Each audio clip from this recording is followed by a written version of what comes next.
এছাড়াও অ্যাপটা খোলার জন্য আইডি পাসওয়ার্ড লাগবে, সেটা খোলার পর এটা পিন সেট আপ করে নিতে হয়। সেটা পিন দিয়ে যখন অ্যাপটা খোলা হচ্ছে, এখানে অটোমেটিক এখানে state, district, sub division, town এগুলো সব থাকবে। শুধু হাউস নাম্বারটা আর সেন্সাস হাউস কটা আছে এটা এখানে লিখতে হবে। তারপর এরকম একটা পপ আপ খুলবে। যেহেতু এটা ট্রেনিং অ্যাপ, সেই জন্য এখানে দেখাচ্ছে যে 15 তারিখের পর যা যা ডেটা এখানে এন্ট্রি হবে সবটাই ডিলিট হয়ে যাবে।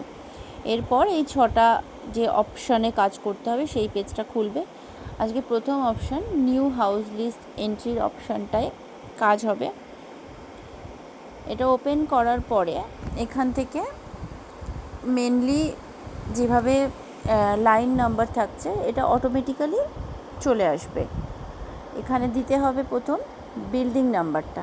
এই বিল্ডিং নাম্বারটা যে বিল্ডিংয়ে যাচ্ছেন সেই মেন বিল্ডিংটা, পুরো বিল্ডিং যেটা, সেই বিল্ডিংয়ের নাম্বারটা আপনাকে CN দিয়ে বসাতে হবে। এবার আমি এর আগে যে কটা করেছি তো সেই অনুযায়ী এখানে আমি CN 6 বসিয়ে পরে সেন্সাস হাউস নাম্বার, সেই পুরো বিল্ডিংটার মধ্যে কটা সেন্সাস হাউস রয়েছে তার প্রথমটা করার জন্য আমি নিউ প্রেস করলাম। রিপিটের বিষয়টা পরে বলছি। নিউ করার পরে করতে হবে নেক্সট।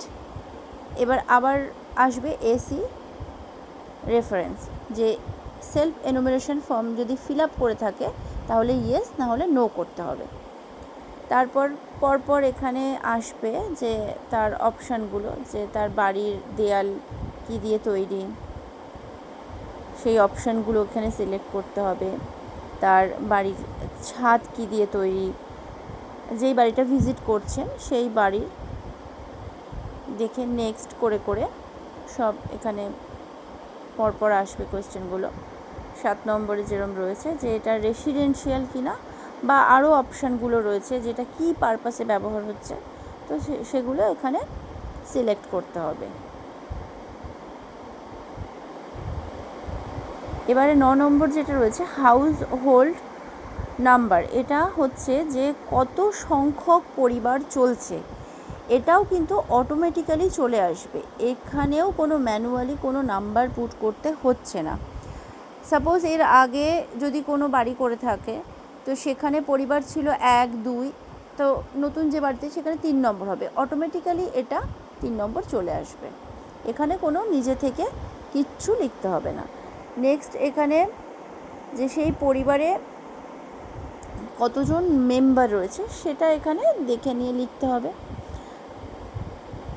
তারপরে সেখানে তাদের হেড, যে পরিবারের হেড, তার নামটা এখানে এন্ট্রি করতে হবে। এবার যেহেতু ট্রেনিং অ্যাপ ওই জন্য ABCD করে যে যেরকম করে একটা চলছে এটা। এবার সে মেল ফিমেল কি সেগুলো সিলেক্ট করতে হবে। কাস্টের ক্ষেত্রে ST বা SC হলে তার একটা আবার চেকলিস্ট খুলে যাবে, সেখান থেকে সিলেক্ট করতে হবে, না হলে জেনারেল হলে আদার করতে হবে।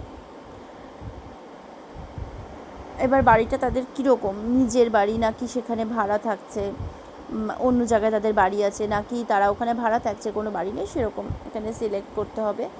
তার বাড়িতে কতগুলো রুম রয়েছে সেই ঘর সংখ্যা এখানে লিখতে হবে। প্রত্যেকটার ক্ষেত্রে নেক্সট করে করে যেতে হবে। জলের সোর্স কী আছে, ইলেকট্রিসিটি মানে কারেন্টের ব্যবস্থা কীরকম রয়েছে, ল্যাট্রিন ব্যবস্থা কীরকম রয়েছে, পরপর এবার এখানে 34খানা প্রশ্ন এইভাবে পরপর আসবে।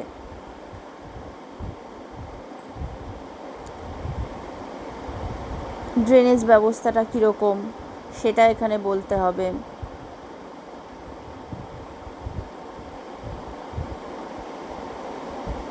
বাথরুম সেখানে অ্যাভেলেবেল কিনা, আর LPG গ্যাস কীভাবে রান্নার ব্যবহার হচ্ছে সেগুলো। স্মার্টফোন প্রত্যেকেরই রয়েছে এখন মোটামুটি, টিভি কানেকশান কী রয়েছে, ল্যাপটপ রয়েছে কিনা, ইন্টারনেট কানেকশান কী রয়েছে, কোথায় ইন্টারনেট কানেকশান ব্যবহার করা হচ্ছে, গাড়ি সাইকেল বা স্কুটার কি আছে সেগুলো প্রত্যেকটাই এখানে এন্ট্রি করতে হচ্ছে।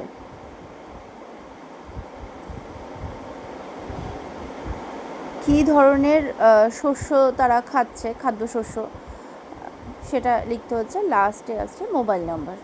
এখানে মোবাইল নাম্বারটা দেওয়ার পরে পুরোটা ভেরিফাই, যখনই সাবমিট অপশানটা দেওয়া হচ্ছে পুরোটা চেক করার জন্য আবার ওটাকে দেখাবে। তা সেটা আরেকবার রিচেক করে নিয়ে যদি মনে হয় যে কোনো জায়গায় কারেকশান করার আছে, সাপোজ 34 নম্বরে চলে যাওয়ার পর মনে হলো যে 14 নম্বরটা, আমি সাপোজ 14 নম্বরটা কারেকশান করতে হবে, তা সেখানে কি করতে হবে, প্রিভিউ করে করে যেতে অনেকটা সময় লাগবে, তখন এই জাম্প অপশানটা ব্যবহার করতে হবে। জাম্প অপশানে গেলে ওখানে দেখাবে ড্রপ ডাউন করলে যে কোন জায়গায় জাম্প করতে চাইছে, সেই অপশানটাই গেলে সেই জায়গাটা আবার খুলে যাবে। সেখানে গিয়ে কারেকশান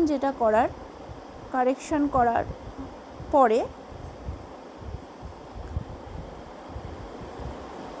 আবার নেক্সট করে করেও যাওয়া যেতে পারে, বা একেবারে জাম্প অপশানে গিয়ে লাস্ট যে 34 নাম্বার রয়েছে সেখানে যাওয়া যেতে পারে।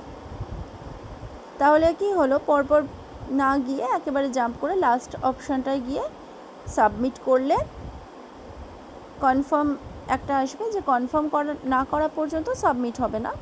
তখন কনফার্ম হলে ডেটা সাকসেসফুলি সাবমিট এখানে হয়ে গেল।